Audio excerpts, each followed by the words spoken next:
Hey guys, welcome back to the channel. Today I'm going to be reacting to a video called 400 out of 40,000. The true story of the Polish Thermopylae you need to know. Well, I have no idea what this is. I know that Thermopylae, I think, was a battle in ancient Greece, or was it Troy? Actually, I am not that sure about the country or territory, but I've never heard of it, so I'm excited. So let's check it out and comment, like, and subscribe. We all know the legend of the 300 Spartans. Sort of. Leonidas. The Gorge at Thermopylae, a heroic death defending their homeland. Hollywood spent millions of dollars to showcase this act of ultimate sacrifice. But what if I told you that history knows of an even more incredible clash? A battle in which a handful of desperate souls faced a force so powerful that, by all laws of logic, they should have been wiped out in minutes. Imagine this scene. You are a soldier. You stand in an open field. You carry sabers, a pistol, and a limited supply of gunpowder. And in front of you, a sea of enemies surges to the horizon. Literally, for every one of your comrades, there are 100 opponents. One for every 100. This isn't a fight, it's an execution. The mathematics of death give you no chance. Yeah, the odds are not stuck in your favor. Every last Spartan perished. But something happened in this story that still stuns military historians to this day. Let's travel to 1694. Wait, and do we know this story? It's true because of historians and whatever, but it actually happened? On the outskirts of the Polish-Lithuanian Commonwealth, in the small village of Hodów, 400 Polish soldiers face 40,000 Tatars from the Crimean horde. And here begins the real twist. Who are the Tatars? These Poles did not perish. They not only survived this hell, they made the enemy's 100,000-man superiority crumble under the weight of Polish determination, That's crazy. iron discipline, and fierce courage. This is a story of men of steel who achieved what seemed impossible. Elite Polish cavalry, the famed hussars, and pancerni were forced to fight in the way they hated most, on foot, shoulder to shoulder, building barricades from the bodies of fallen horses and doors ripped from village huts. They fought so fiercely that when they ran out of bullets, they loaded their weapons with Tatar arrows that moments earlier had rained down on them. How was it possible for 400 men to hold back a storm that could have burned half of Europe? That's crazy, What mistake did the Tatar leader make that, outnumbered by 1 to 100, he had to concede the superiority of a handful of Poles? And why is this story, which could be called the Polish Thermopylae, but with a happy ending, so rarely told? You would think maybe the other dictators were really bad? Stay with me, because in a moment we will dissect a battle that proves that Polish military art in the 10th century was an absolute global phenomenon. This isn't a boring history lesson, it's a story of survival, pride, and strength that breaks the backs of empires. Of course it should be proud. Welcome to Unbroken History. Let's begin. To understand the scale of this madness, we must first experience the atmosphere of those days. The Polish-Lithuanian Commonwealth is weary. For decades, wars have been raging, draining the nation's treasury and blood. King John II Sobieski, the same man who brought the Ottoman Empire to its knees at Vienna a decade earlier, is already at the end of his life. The Lion of Lekistan is old and ailing, and the enemies of the Polish-Lithuanian Commonwealth know it all too well. They sense weakness. Like predators scenting the blood of a wounded animal, they're sharks scenting the blood. To circle ever closer to the borders. The most dangerous of these predators on the southeastern frontiers is the Crimean Khanate. We must be clear about one thing, lest you get a false impression of the situation. The Tatars were not a chaotic band of savages, as they are sometimes portrayed in cheap movies. They were a perfect, murderous war machine, focused on a single goal, a yassir. For them, war was a business, and their commodity was people. They descended like lightning, burning villages, murdering the elderly, and driving women and children by the thousands to the slave markets in Crimea and Turkey. They were masters of guerrilla warfare, swift and elusive. They could disappear into the tall grasses of the wild fields as quickly as they appeared. Well, that's scary. Their composite bows were the pinnacle of military technology at the time, deadly accurate and with enormous range, and a Tatar horseman could use them at full gallop, even with his back to the enemy. Did they have special horses? It was in this context that 2 Polish outposts stood guard over the border, the Holy Trinity Trenches and the Virgin Mary's Rampart. These were the forward bastions, the eyes and ears of the Republic, driven wedge-shaped into the ground, which Turkey and the Tatars considered their feeding grounds. I would assume they had the best there because, they're near the border. These were men stationed there who knew no fear, Fear burned out of them by years of fighting on the border. Yeah, This of was no course. common militia, nobles with potbellies who drew their sabers No. from the box once a year. They were real These were fighters. professionals, veterans, the elite of the elites, hussars and armored banners, men for whom the whistle of arrows was a lullaby and the sight of death an everyday occurrence. They were commanded by two colonels, Konstanty Zakharovsky and Mikołaj Tyszkowski.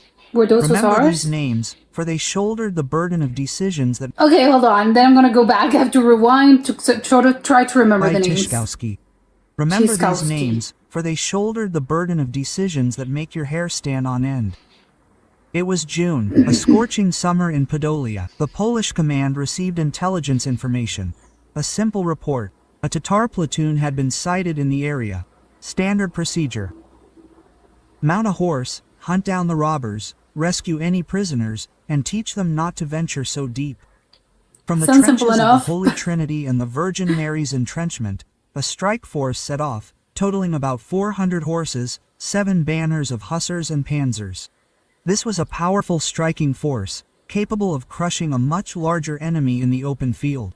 Well, that's Hussars insane to were, me. after all, the tanks of their era. A rushing wall of steel, lances that pierced several men at once, a momentum that broke the backs of an army. They were confident. A routine operation. They rode out at dawn. Their armor gleamed in the sun. The feathers on the hussars' backs rustled in the wind. None of Must them have been suspected crazy. they were riding straight into the jaws of a lion. When they reached the village of Chodał, they saw something on the horizon that must have chilled the blood of even these seasoned veterans. This wasn't a small squab. This wasn't a band of robbers. The horizon was black. The earth trembled. Before them stood not a few hundred Tatars. Before them stood an entire army. How did the information was so wrong? Did they do it on purpose? The main force of the Crimean Khanate.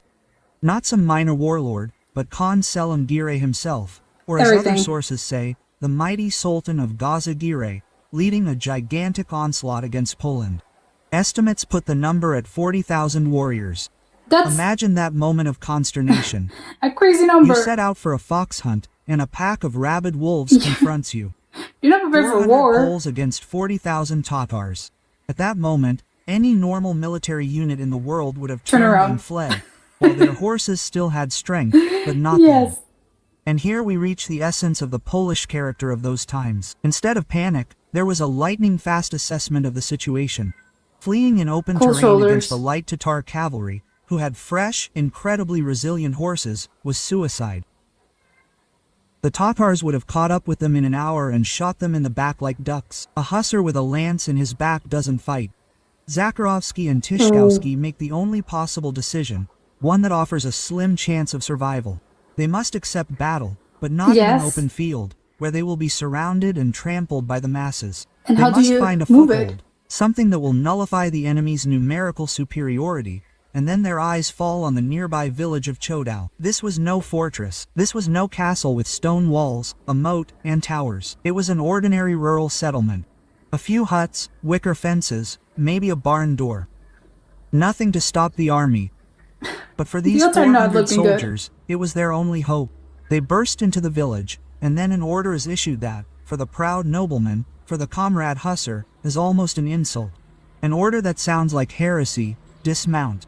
Understand the gravity of this moment. A hussar without a horse. It's like a fighter It's pilot nothing. without an airplane. Hussars were created for charging, for breaking through, for being on the move. Their strength was momentum. By taking away their horses, their commanders deprived them of their main asset.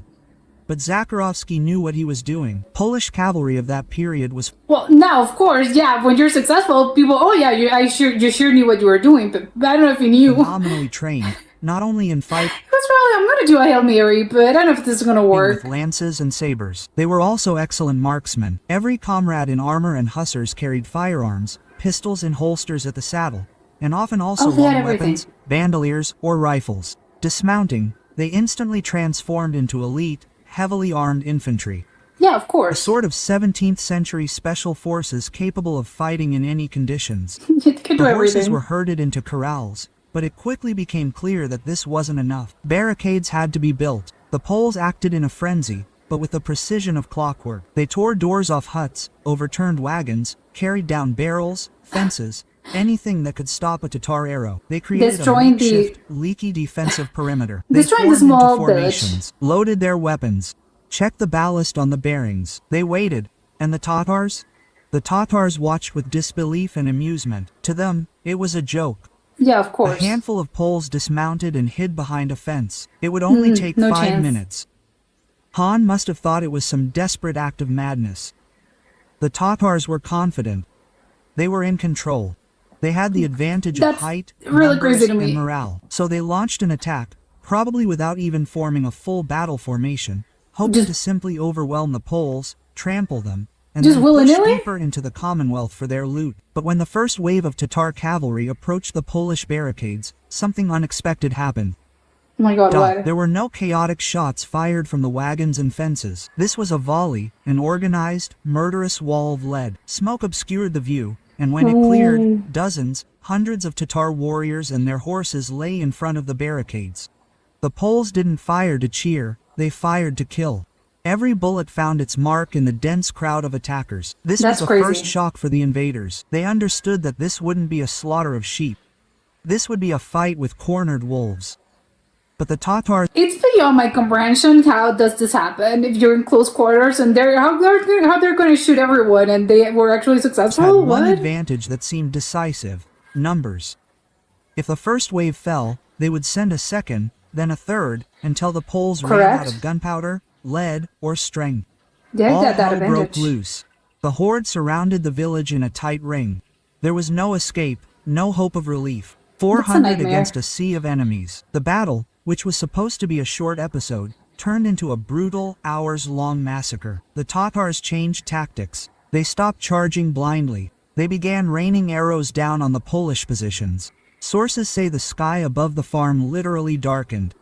Arrows fell so thickly that there was nowhere to put a foot without stepping on one. Oh my Wooden god. fences and wagons bristled with arrowheads like hedgehogs' backs. But the Poles persevered. Their armor, chainmail, and helmets, which normally protected them in close combat, now saved their lives from the rain of bullets. Wow. At one point, the situation became critical. The Poles began to run out of ammunition. How much lead can you carry on a routine patrol? They'd already shot almost everything. The barrels of their weapons were so hot they burned their hands. It seemed that this was the end, I hadn't and in thought a of that. moment, when the Polish rifles fell silent, the Tatars would simply march in and slaughter everyone. And then the Polish genius for improvisation, that famous Ulan cunning, showed itself in the most What's Ulan incredible cunning? way. The soldiers, seeing their bullets running low, began pulling Tatar arrows from planks, from carts, and even from their own armor. They tore off the arrowheads and loaded them into their pistols and bandoliers. Do you understand this? They began firing at the enemy with their own weapons. It I barely understand how that's was a possible. psychological masterpiece. The Tatars, hearing the roar of the gunfire, expected bullets, but instead were hit by their own arrowheads, fired with the force of gunpowder. It This must is have been insane. terrifying. It demonstrated the defenders' determination. We will fight with everything we have at hand. With stones, sand, With everything. and arrows, with our bare hands, we will not surrender. Even The with our screams bodies. of the wounded, the roar of gunfire, the stinging smoke, the smell of blood and gunpowder. Chodao turned into a slaughterhouse, but this slaughterhouse took a completely different course than the Tatar leader had Yeah, envisioned. for the Hours other passed, guys. and Polish resistance did not weaken. What's more, the Poles fought with such fury that the Tatars began to lose faith in their purpose. They saw their comrades fall by the hundreds under the fire of a handful of madmen. However, the situation became increasingly difficult for the defenders. The barricades were being destroyed, and the wounded were mounting. Colonel Zakharovsky pulled out all the stops, commanding the defense, rallying the men to fight, until he himself was wounded, seriously. Despite this, he did not leave his post. But that was not the end of the To the bad death. news. The second commander, Mikołaj Tyszkowski, in the heat of battle, perhaps attempting a sortie or rescuing his men, was captured by the Tatars. Imagine this. Kidnapped? One commander seriously wounded, the other kidnapped. In most armies, this is the moment when morale cracks like Yeah. a dry twig. Red Soldiers throw flag. down their weapons and beg for mercy, but not in a kennel. Here, lower officers, captains, and lieutenants immediately took command. No one asked what we were doing. Everyone knew. We fight to the end. Death or victory. This incredible That's discipline, great. this automatic Yes. action under extreme conditions, testifies to the class of the Polish soldier of those years. They were complete professionals. The Tatars' fury reached its peak. They couldn't It's not even just professional. I think it's just about morale and, I don't know, a different mindset. understand how their mighty army could be beating its head against a wall built of several hundred men. The Huns began to send their elite units into the attack, but even they were repulsed by the Polish positions. Hand-to-hand combat broke out on the barricades, sabers slashed, rifle butts cracked against skulls. The Poles, though tired, hungry, thirsty, and wounded, fought like demons. Every meter of the Hodów village was paid for with liters of Tatar blood. And here we come to the point where the magic of numbers began to work against the Tatars. They had 40,000 men, but in the narrow streets near the barricades, this number was meaningless. They couldn't deploy them all at once. They crowded together, hindered each other, and became easy targets for the Polish riflemen. Instead of an overwhelming advantage, their numbers became their problem, and the Poles, masters of tactics, exploited this perfectly. They were like a jurors, impossible to bite without wounding its muzzle. The fight had already lasted for over 5, maybe 6 hours. The sun was setting. The Poles were at the end of their physical endurance. I can't imagine a battle that long. They were winning this battle. They saw the fear in the enemy's eyes. They saw the hesitation. The Tatars, who had initially attacked with fury, now approached the Polish positions with reserve. They knew that any approach to these armored devils would result in death. A rebellion began to grow within the horde's ranks.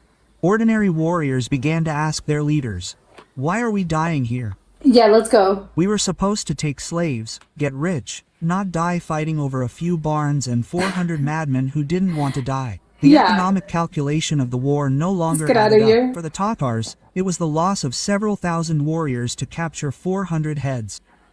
Yeah, it wasn't worth it. Captivity was supposed to bring profit, not losses. The Tatar leader had to make a decision. He was facing humiliation, but he was also facing the further bleeding of his own army, an army that was needed for further raids, not for striking out in a single Polish village. Oh, of course you have to maintain them happy. Despite their enormous advantage, despite the fact that they could simply cover the Poles with the bodies of their fallen, the Tatars began to lose momentum. This is the moment in the battle that Clausewitz would call the climax. The moment when the will to fight of one side breaks the will of the other. And paradoxically, it was the will of 40,000 that broke before they prefer 400. But before that happened, the Tatars tried one last vile trick. They realized they couldn't defeat the Poles with weapons, so they decided to break their spirit in another way. They began sending envoys. But these weren't diplomats with white flags. These were the so-called Lipkas, Polish Tatars who had betrayed the Polish-Lithuanian Commonwealth and gone over to the enemy. They knew the language. Okay, so a Tatar, it's not another, well, it's a different culture, but they're technically any nationality? Knew the mentality of the nobility, rode up to the barricades and shouted, "Surrender, you have no chance. The Han promises you life if you lay down your arms." It was psychological poison. Yeah, they're traitors. An attempt to sow doubt. Why die? We will slaughter you anyway. In a hopeless situation of encirclement, where death stares you in the face on all sides, such words can break the toughest. But the response from behind the Polish barricades was short and blunt. The Poles did not engage in discussion. They returned fire. Yes. Anyone who approached with a proposal of surrender received a forge or a Tatar spearhead shot between the eyes. Yes. It was a clear signal. We have nothing to discuss. Come and take us if you can. It's to the death, seriously. This uncompromising attitude, this absolute contempt for death and betrayal, finally crushed the morale of the Tatar ranks. They understood that these men would not break, that they would fight to the last drop of blood, and every minute of this fight cost an horde of warriors. In the evening, as dusk fell, an unheard of thing happened. An eerie silence fell. The swish of arrows. Can you keep fighting when it's not, nobody sees anything? There was no power. And Tatar battle cries were no longer audible. The Poles, alert, their fingers on triggers, peered into the darkness, expecting another, perhaps final, assault. But the assault did not come. The morale was Instead, low. They heard the retreating clatter of thousands of hooves. Oh, they just left. The army that could have wiped them out with a single wave of the Han's hand was breaking camp. 40,000 warriors retreated before a handful of wounded, exhausted, but steadfast defenders. It was a victory, a total victory, an impossible victory. But that was not the end of the story. What happened next shows how impressive this defense made even the enemy.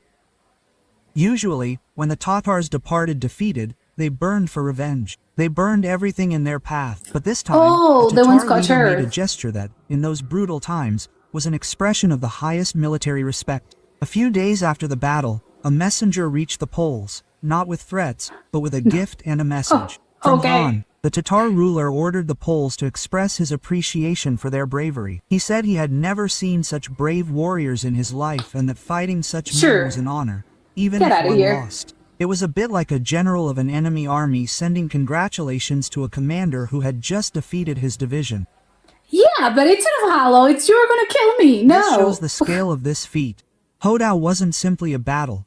It was a demonstration of the strength of spirit that broke through the barrier of hatred and war.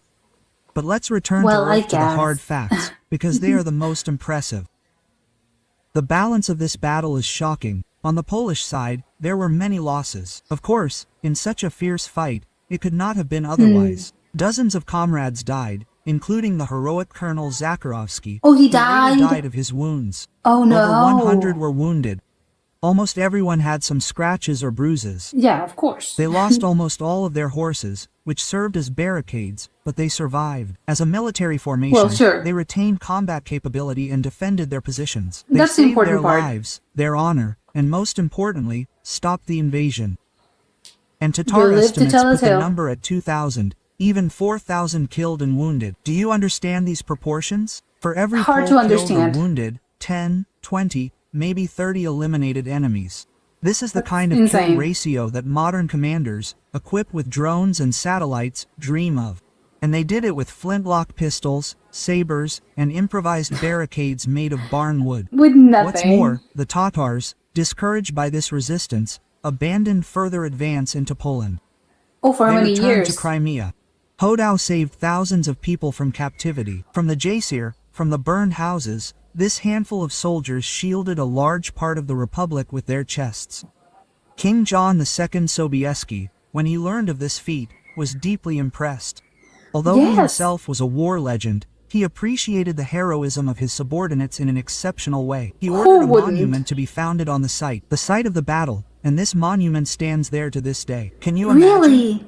In an open field in I Ukraine wanna see stands a it. stone obelisk from 1695. It survived Oh, no, partitions, it's in world Ukraine. wars, communism, and border changes. It stands as a silent witness to the Polish Thermopylae. It is That's one of crazy. the oldest war monuments in Poland, and paradoxically, it is located outside its present-day borders. The inscription That's the on it insane part. proclaims the glory of those who bravely fought for Legion and their homeland. Although in this case, most survived to bear this glory. It is also worth how many mentioning died? the fate of the second commander, Mikołaj Tyszkowski, who was captured. His story Right, he also was has kidnapped. a finale. He was not forgotten. King Sobieski himself, as well as the Grand Hetman of the Crown, were involved in his ransom. It wasn't cheap. The Tatars knew who they had captured. But the Republic It was okay. I'm it was an honor fighting with you guys. I'm gonna send my regards, but also I'm gonna keep the kidnap. I'm gonna keep the guy that I didn't kidnapped. abandon its heroes. Tyszkowski returned to the country to a hero's welcome. This shows that Poland, despite its flaws, was able to appreciate true sacrifice. The history of the Battle of Breeding is more than just a description of a battle. It's a lesson in tactics. It shows that the hussars and Polish cavalry were not a single maneuver army. The Polish military of those years is often accused of retreating, claiming that Oh, while really? Europe was moving towards infantry and artillery, we stuck to horses. Breeding. He shows that this is nonsense. Polish armored men could fight can on see foot it. as effectively as the Yeah. best Western infantry, could perhaps do even everything. better, because they had the aggression and initiative of cavalrymen. They were Yeah, the versatile. Fury. It was a hybrid army before the concept even existed. They could charge at Vienna and defend in the trenches under the Breeding. Analyzing this battle with hindsight, we also see the psychological genius of the Polish commanders. The decision to dismount was risky, but brilliant. It paid It off. closed the path of retreat. A soldier who knows there is nowhere to run fights with redoubled strength. This is an old Sun Tzu principle. Put your Great army in the point. field, death, and they will fight for their lives. Yeah, you have Zakharowski to. and Tyszkowski, consciously or instinctively, put this Yes. principle into practice. They created a fortress where there was nothing. They built morale on a sense of shared fate. We are in this together, and we will either emerge together or die together. Weaponry is also an important aspect. There's so We many often outcomes. forget how modern the Polish army was at that time in certain respects. The use of firearms on such a scale by the cavalry was unprecedented. The Poles had significant firepower. These weren't just sabers. It was a wall of fire that massacred the Tatar ranks.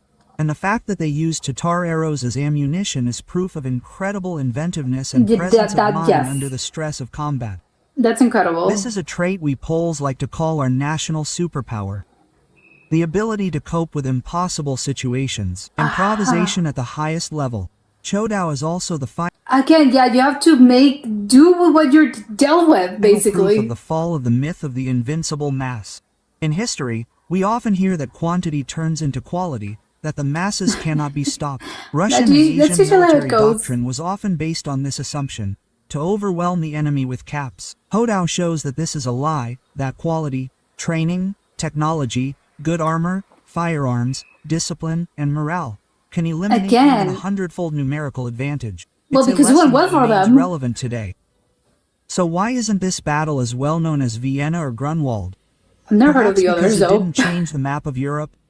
Or perhaps because we, as a nation, often prefer to celebrate defeats and beautiful defeats rather than spectacular victories in which the threat was met.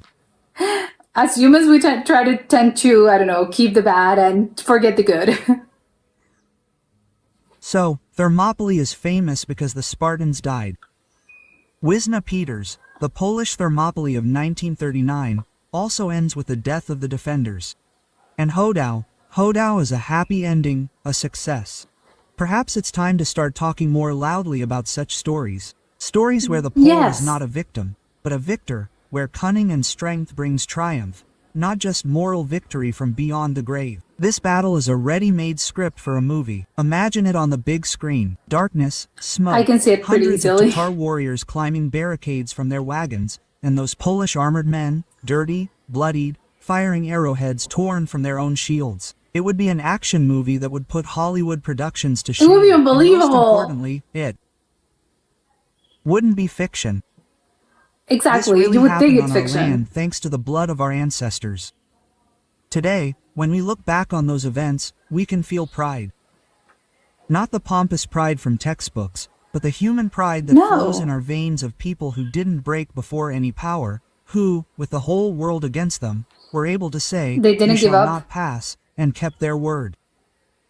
The Hodós are a symbol that as long as you fight, you are victorious, that there is no hopeless situation, that Poland is not just a territory, it is a state of mind, unyielding, courageous, and free, and it is as long as there's Poles, there's gonna be Poland. Precisely such stories that build identity, not the ones about lost uprisings, where we sent children with stones at tanks, but those where professionalism and courage brought real, tangible victory.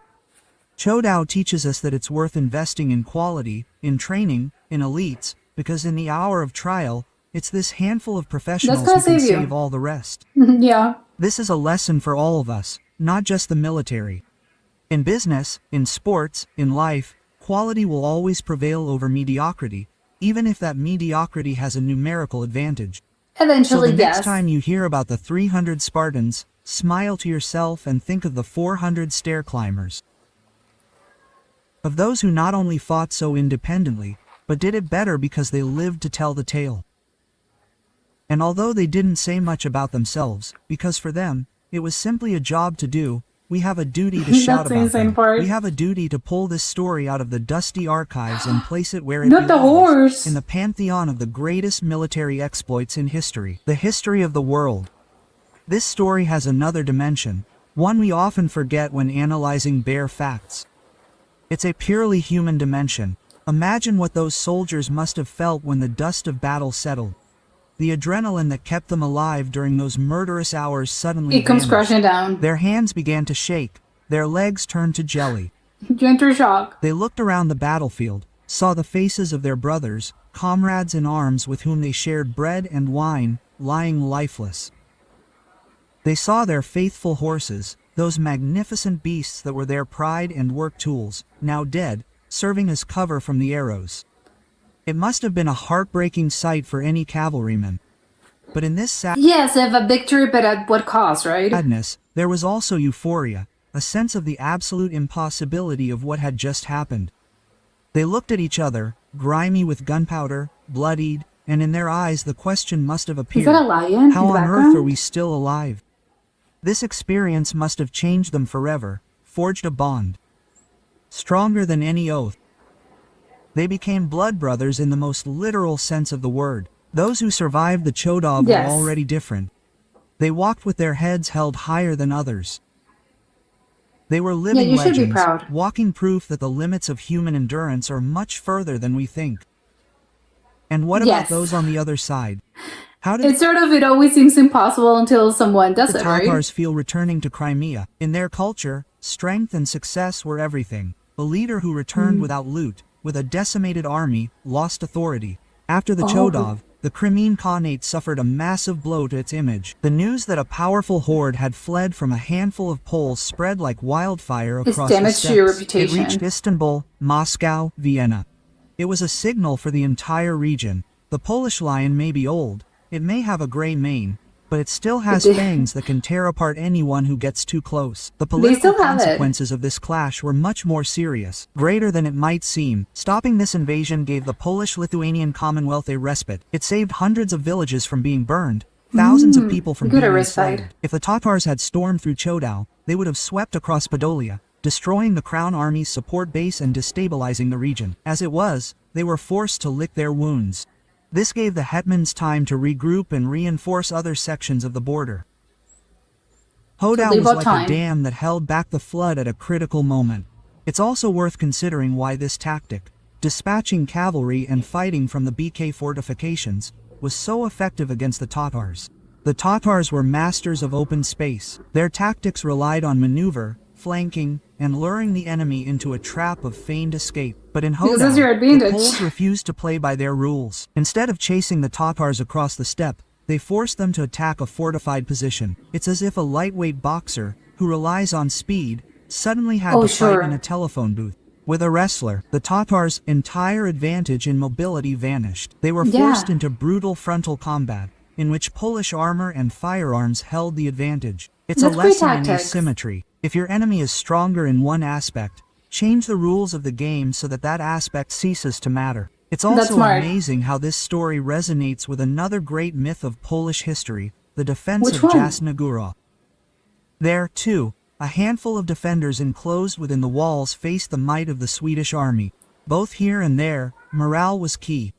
The belief that the cause they were fighting for was greater than their lives. In Hodau, there was no miraculous That's the image, spirit. no monastery walls, only the countryside and soldierly honor. That's quite But the dramatic. mechanism was the same.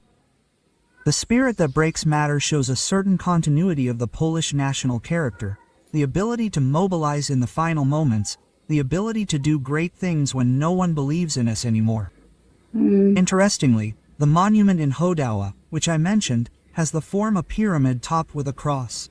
Why pyramids?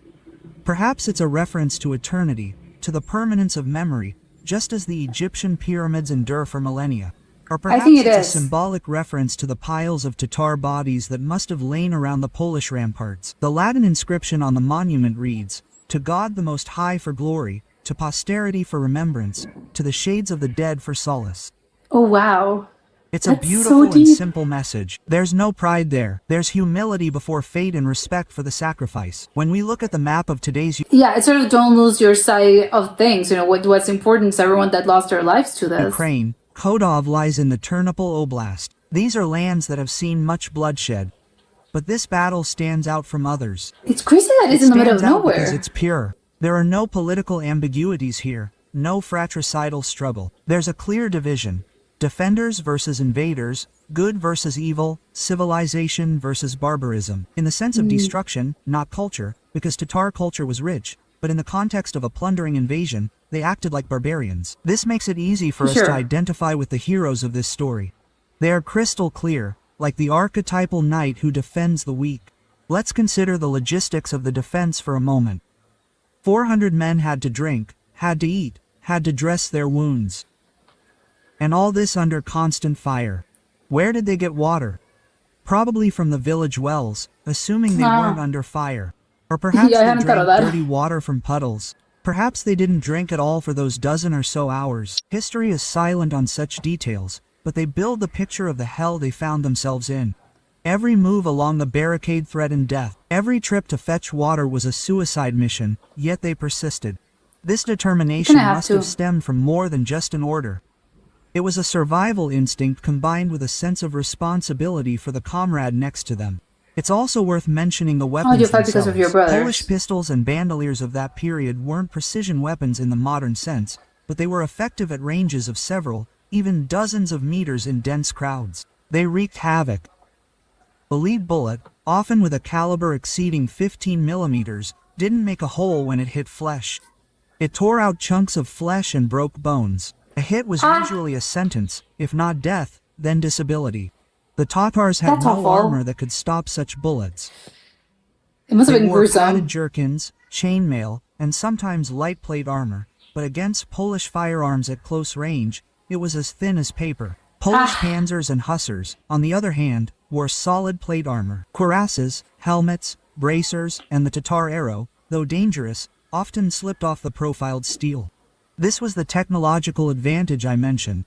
Investment in equipment. A Polish soldier was expensive to maintain. His equipment cost a fortune, often the equivalent of several villages. But in breeding, this expense paid off 1,000-fold. It turned out that an expensive soldier was ultimately cheaper than thousands of cheap, poorly armed ones. Warriors who die without effect. This is a lesson in the economics of war, which the Polish-Lithuanian Commonwealth learned with flying colors. One might ask, would history have turned out differently if the Tatars had had cannons?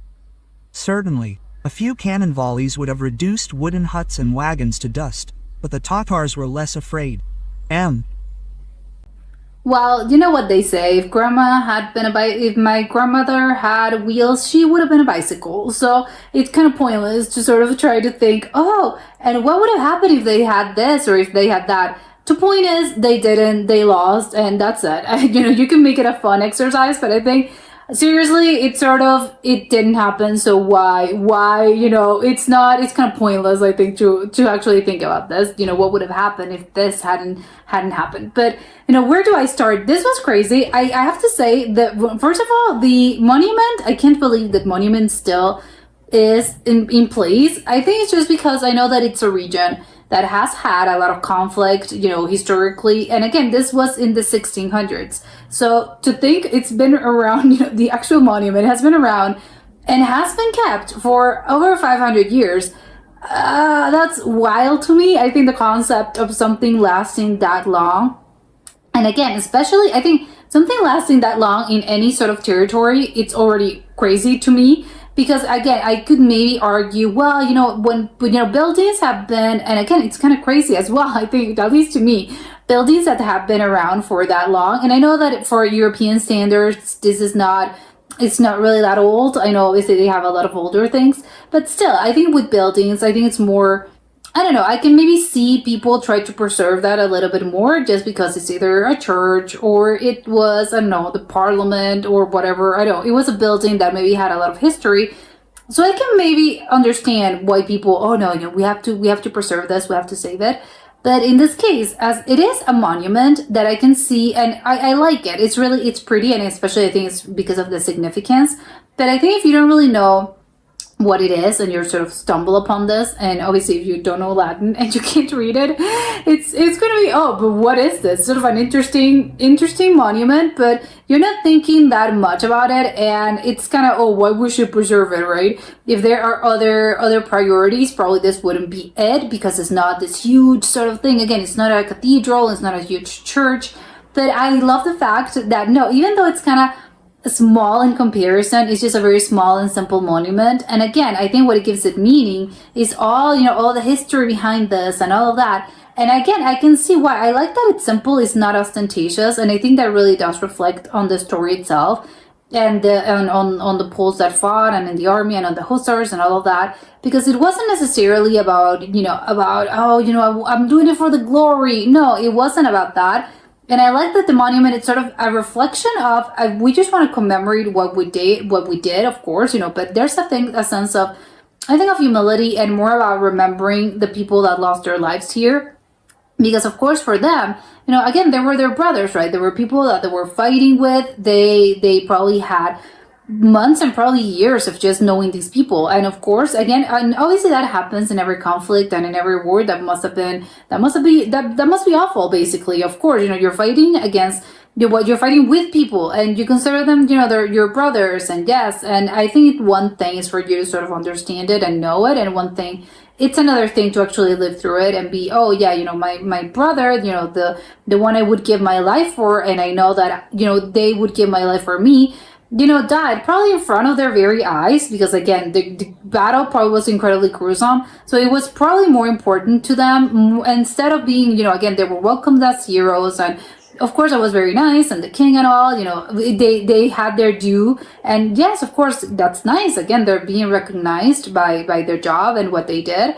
But probably the more important part is, yes, but again, at what cost? We just lost a bunch of people. And again, people, it's not just, oh, they're people. Yeah, for you, of course, they're people, but for them, they were their brothers. They were people that they know. So it's sort of, yeah, I like the idea of the monument sort of commemorating more about what happened here, but what happened here, and not in the sense of, we are so great. It's more about, no, a lot of people just lost their lives here. And obviously for Poles, it must be such an incredible, I know, a sense of pride, of course, you're so proud of them. And again, like they said, you have to sort of honor your ancestors, because otherwise you kind of wouldn't be here. And again, I know I just said it's kind of a pointless exercise to be as if, oh, yes, but why, if this hadn't happened, and if they had this, maybe obviously the outcome would have been different. And yes, but the point is they didn't, right? So if it hadn't been for them, Poles and Polish people, who knows, what, their lives would be probably very different. So it's really nice that they again, for Poles, probably they recognize the story and they're part of this story, but I would assume they're aware of it to a certain extent. It's not as if, oh, this is the first time hearing about this. I would assume probably they teach this at schools and stuff, because again, it's a sense of pride of how, again, they have to be, as again, we have to honor the people that came before us, and we come from them, right? So it's sort of, wow, I can't believe our ancestors were able to do this, and we can have to honor them somehow. And of course, you honor them by all the reflections that they were mentioned in the video. Of, we have to keep in mind, and again, the story itself, and obviously if you're not necessarily if you're Pole, because all the little reflections of, sometimes when it's, the odds are stacked, and I think that could be a great, again, this comes in battles and in conflicts, of course, but I think this can also be applied to our normal daily lives as well. It's a good metaphor, right? It's sort of, yeah, sometimes when you feel, the odds are stacked against you, and you don't really get to see, the light at the end of the tunnel, because everything looks, the situation looks very dire, and a bunch of bad things are happening, and you just feel you can't really see you can't really see the light at the end of the tunnel. But as they mentioned, it's really easy. I think the easy thing would be to just give up, right? And why would I fight? I could just turn around, or I could just give up, and I could turn around and just leave the situation, or I can simply, give up and surrender and be, yes, whatever, do with me what you like.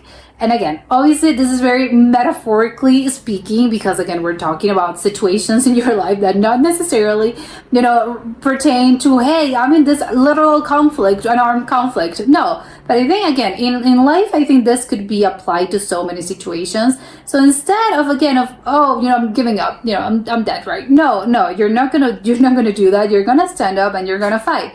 And it's till the death, right? And it's really about, hey, maybe I'm not successful, because that's, again, great for them because they were successful and amazing. Yes, we got to see their tale. And again, that's why it's a really good sort of story to tell people, because it has a successful outcome. However, you have to be aware that sometimes, the outcome, it may not be successful. But what's the important part is that you're not really giving up. You sort of, if I die here, at least I died fighting, which is the important part. At least I tried. Because I think when it comes to this, and probably, I don't know if that was their mindset, but I think something a little bit relatable is what is, what would be the possible outcome, right? I have two outcomes. Because again, the odds are not in my favor. Everything's looking very bad. So either, I get kidnapped or I get killed. And, if I give up or if I let myself, be cut, they're going to capture me either way. So the outcome is going to be the same either way, which is, bad for me, basically. But, if I fight, oh, well, but you could die, right? Yes, of course I could die, but I'm going to die either way. So I'm really not sort of losing anything, basically. So, when it comes to that, I think it's a really good, well, yeah, I think, at least to me, I think it makes a lot of sense. If the outcome is, the chances of the outcome being the same are the same, and yes, there is also probably me dying, well, and obviously me as in us, obviously, it's gonna be, well, at least let's fight, right? Because, chances are we're gonna get captured, we're gonna get killed, so let's try it, right? We're the ones, and I think this is really one of the situations in which, when there's a minority specifically, or you are sort of up against something that seems bigger than you, or it is actually, physically, or in reality, it's much, much bigger than you. You may think again, oh, but their history has taught us, of course, there's strength in numbers, and yes, of course, there is. But think about this in the other way, which is, yes, but you don't have anything to lose. They have a lot of things to lose, and because they're thinking, yes, this is again, there were 40,000 people against 400 people, and again, if you're a big corporation or a big whatever, using the metaphor for modern sort of life. Probably are thinking, oh, but it's just, it's just 10 people, it's just one person.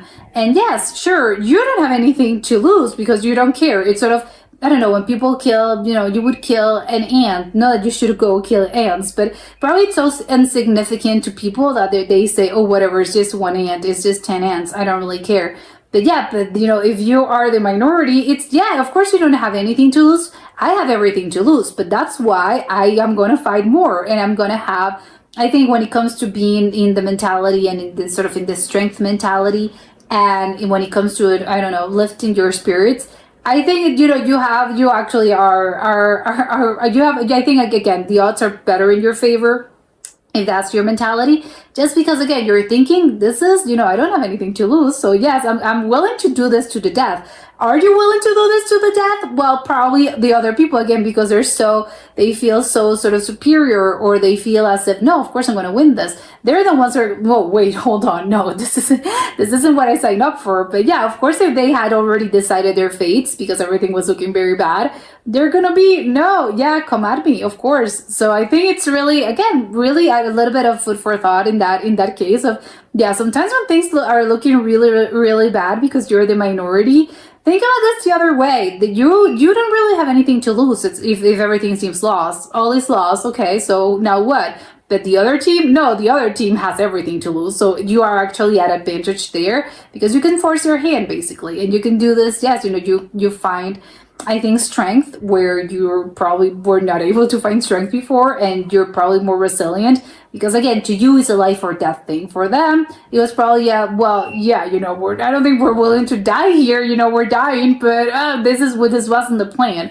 So yes, I love this story, and I agree it should probably be made into a film because I can imagine when they were narrating all of it. I was thinking about it. Oh my god, yeah, I can see it in my head so clearly. I would love to see a film about this. I think the craziest part about this would be to convince people that this actually happened in real life, because it's such a, I don't know, a story completely out of left field, out of what? No, this didn't really happen in real life. No, but we know, apparently we have the stories. This actually did happen.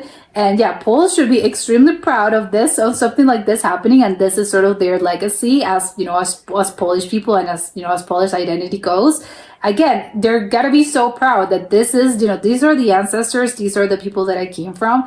But yeah, I would love to see a film just because I like people, it would be a really good idea for this story to be more, I think, more widespread and more wide known, outside of Poland and just in the world, because again, it's kind of crazy, but I think you can really, it has a really good takeaway, and that I think could be applied to basically any culture and any person in their daily lives, because it's not really about, the story itself and the battle and all of that. I think it's just, it can be seen as a little bit of window dressing, because again, the important lessons are the ones that you take away from, and those are the ones that you can apply to your life. So yeah, we'll love to see a film in the future about this. And that's it for today, and I'll see you next time. Bye.